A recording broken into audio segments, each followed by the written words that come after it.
네, 서울 광진구가 국회의원 이정원입니다. 윤석열 정권의 KBS, YTN 장악과 MBC 탄압, 장악 시도만큼이나 저열하고 잔인한 공영방송 탄압이 자행되고 있습니다. 바로 서울시 미디어재단 TBS를 폐국으로 내몰고 있는 서울시입니다. 오세훈 서울시장은 지금 240여 명의 TBS 직원을 차디찬 거리로 내쫓으려고 합니다. 이미 120여 명은 퇴사와 희망퇴직으로 정든 직장을 떠나야 했습니다. 저는 오늘 국정감사에서 TBS 탄압 문제에 집중하겠습니다. 사람에게 일터란 무엇입니까? 나와 내 가족의 생계를 이어나갈 수단입니다. 한 인간으로서 꿈을 펼치면서 존엄하게 살아갈 이유입니다. 이명박 박근혜 정권 시절 수많은 해직 언론인들이 가슴 아픈 시간을 보냈습니다. 절대 고독과 절망의 날들을 견뎠습니다. 그래도 이명박 박근혜 정권은 1980년대 전두환 신군부가 JTBC의 전신인 TBC의 문을 강제로 닫게 하는 등 언론을 통폐합하고 반정부적 언론인들을 무참히 해직시키는 식의 노골적인 폭거는 저지르지 않았습니다. 최소한 방송국을 없애려는 시도는 하지 않았습니다. 사람의 생계를 볼모로 잡고 흔드는 것만큼 잔인한 일이 또 어디 있겠습니까?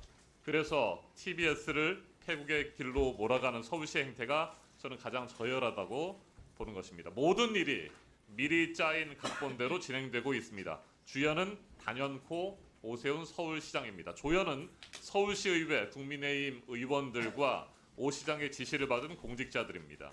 오세훈 서울시장이 2022년 당선되자마자 TBS 폐지 조례안이 서울시의회에서 일사천리로 통과됐습니다. 출연금은 계속해서 깎였고 결국 지난 6월 1일 완전히 끊겼습니다. 비상식적인 혁신안과 출연자 제한 통제 기구가 만들어졌습니다. 여러모로 실적이 좋은 프로그램이 있다고 하더라도 진행자가 마음이 들지 않고 논란이 있는 상태가 된다고 하면 새로운 대책을 세우고 대대적인 개편 작업을 진행하면 될 것입니다. 흥행 요인을 분석해서 더 경쟁력 있는 프로그램을 만들고 진행자를 키워 나가면 되는 겁니다. 그렇게 해서 여론 시장의 선택을 기다리면 됩니다. 그런데 보수를 자칭하는 권력자들은 마음에 들지 않으면 일단 겁박합니다. 쫓아낼 생각부터 합니다. 이제는 회사 문까지 닫게 하려고 합니다. 그러면서 자유민주주의를 입에 올립니다. 이게 무슨 자유이고 이게 무슨 민주주의란 말입니까? 정말 부끄러운 줄 알아야 합니다. TBS는 분명히 서울 시민의 것이지 오세훈 서울시장의 사유재산이 절대 아닙니다. 오세훈 시장이 계속해서 TBS 폐국을 밀어붙인다면 오 시장은 대한민국 역사에서 방송 탄압의 장본인이라는 좋은 글씨가 영원히 새겨질 것이라는 점을 경고합니다. 송지연 언론노조 TBS 지부장 발언대로 나와주시겠습니까? 네. 송지연 참고인께 질의하겠습니다. 참고인은 TBS 구성원들을 대표해서 이 자리에 나오신 거죠? 현재 TBS 구성원들은 어떤 상태입니까? 저희가 제작비가 없이 지냈던 게 작년 3월부터입니다. 그래서 1인 다역을 하면서 지내고 있고요. 그리고 6월부터 임금이 삭감되기 시작했고 9월에는 완전히 끊겼습니다. 네, 이성구 전 TBS 대표가 조금 전에 이야기를 했습니다. 전 직원 해고 통보를 했습니다. 본인도 사인을 했고 그 부분에 대해서 인정을 했습니다. 이렇게 되면 10월 31일 전 직원이 해고를 당하는 겁니까? 지금 해고가 중요한 게 아니라요. 청산 절차를 밟게 될 수 있는 위급한 상황입니다. 그렇게 되면은 TBS 주파수 반납뿐만 아니라 인적 물적 청산이 이루어질 겁니다. 그래서 해고 차원이 아니라 방송국이 폐업할 수 있는 지금 상황입니다. 네, 방송국이 폐업하고 청산 절차 들어가면 당연히 직장을 잃어버리는 거잖아요. 네, 그렇습니다.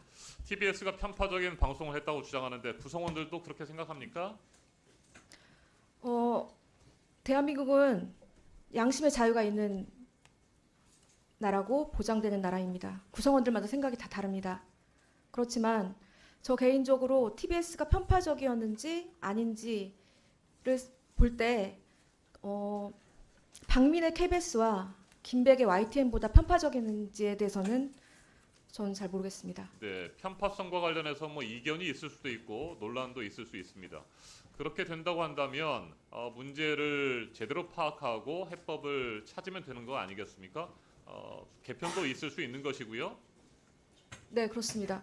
사실은 저는 이렇게 방송사가 폐국되는 상황까지 올 줄은 정말 생각을 못했습니다. 보통 정권이 바뀌면 대표를 바꾸고 대표가 인사권을 이용해서 편성권자를 바꾸고 편성권자가 다시 뭐 제작을 통해서 제작 자율성을 부여해서 원하는 프로그램을 만드는 방식으로 가지, 이렇게 돈줄을 확 끊어버린 다음에 방송사를 폐업시키는 상황으로 가는 거는 미처 상상을 하지 못했습니다. 네, 네. 오세훈 서울시장에게 하고 싶은 말이 있습니까?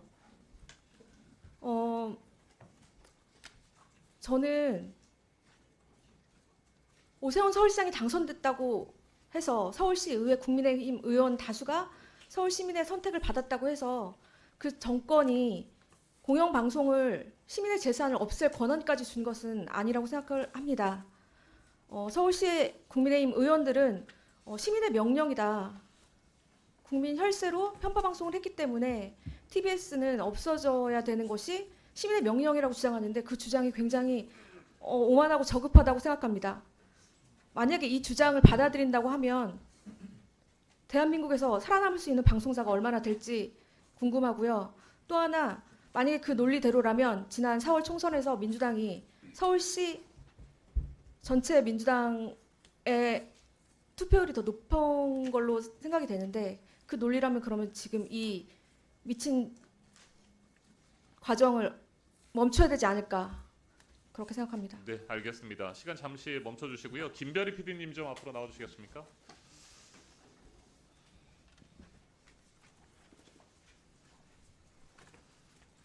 네, 김 PD님 전 TBS PD로 되어 있는데 지금 회사를 떠났습니까? 그건 아니고 기재가 잘못된 것 같습니다. 현재도 그렇습니까? TBS에 재직하고는 네. 있습니다. 현재 라디오와 TV 보도 뉴스가 어떻게 되고 있는지 좀 설명 좀 해주세요. 네, 저희가 제작비 부족한 상황이기 때문에 라디오 같은 경우는 지금 현재 24시간 방송 중에 생방송을 하고 있는 시간이 5시간밖에 되지 않습니다. 나머지 시간은 오로지 음악으로만 채워나가고 있고, 지금 그마저도 다음 달을 기약하기 어려운 상황이고요. 이거는 TBS FM의 경우에 그렇고, 그다음에 TBS EFM의 경우에도 사실은 TBS EFM 같은 경우는 굉장히 공익성이 뛰어난 채널입니다. 외국인들에게 재난 상황이 닥쳤을 때 가장 먼저 방송을 할 수 있는 그런 채널이기도 한데, 그런 기능을 수행하기에는 지금 인력도 자본도 부족하기 때문에 마찬가지로 많은 프로그램을 제작하지 못하고 있는 상황이고요. TV의 경우에도 굉장히 다양성이 가득한 많은 프로그램들을 제작하고 해외 유수 언론 시상식에 상도 많이 받은 프로그램을 제작하고 있는 그런 채널이었음에도 불구하고 현재는 신규 제작하고 있는 프로그램이 단 하나도 없는 상황이라고 저는 알고 있습니다. 네, PD로서 제작도 할 수 없고 직장도 떠나야 되는 상황 어떻게 받아들이세요? 사실 PD들은 기획을 하고 제작을 할 때 가장 즐겁다라는 감정들을 많이 느끼기 때문에 지금 동료들이 절망하는 건 사실 월급이 안 나온다는 사실도 굉장히 힘들지만, 내가 상상하고 기획하고 있는 프로그램을 제대로 제작할 수 없다는 현실도 굉장히 너무 많이 힘들어하고 있는 그런 상황이고, 그런 상황들을 견디지 못하기 때문에 굉장히 많은 PD들이 회사를 이미 떠난 상황이고 떠나야 하나를 고민하고 있는 그런 상황이라고 생각합니다. 여기까지 하겠습니다. 박충건 위원님 질의하십시오. 네, 국민의힘 박충건입니다. 어제도 우리 가방위는 차수 변경으로 자정을 넘겨서 1시가 훨씬 넘은 시간에 종료됐습니다. 여기 계신 우리 가방 위원님들 모두 우리 위원님들은 국민의 종복이라 열심히 해야 되는 것은 당연합니다.